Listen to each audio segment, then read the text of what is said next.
Hi, this is Sandy at the Sew and Sew. I want to talk about adhering your binding, and when you get to the end and you have those two 10-inch tails, now what do I do? And here's a method that works really well. So I have my two 10-inch tails, as you can see, and I am going to bring them and fold them so that I'm folding my edges to within 1/4 of an inch of each other. So I have that done. Then I am going to cut my right one right on that fold.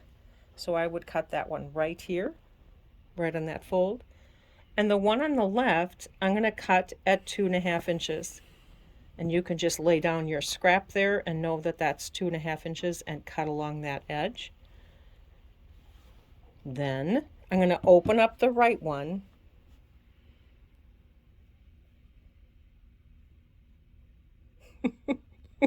There we go. I'm going to open up the right one and I'm going to draw a line on here so that I can sew on there. I'm going to open up the left one, pardon me.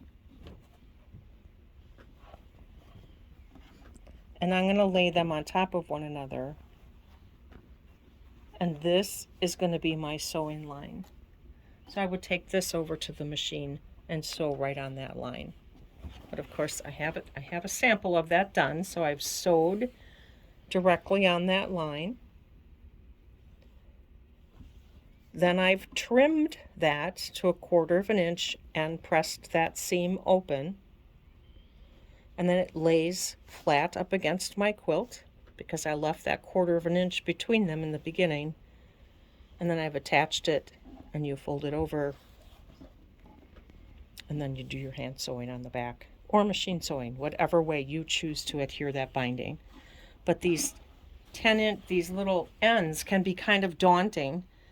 And if you want to join them at the 45-degree angle, this is a quick, simple way to do it.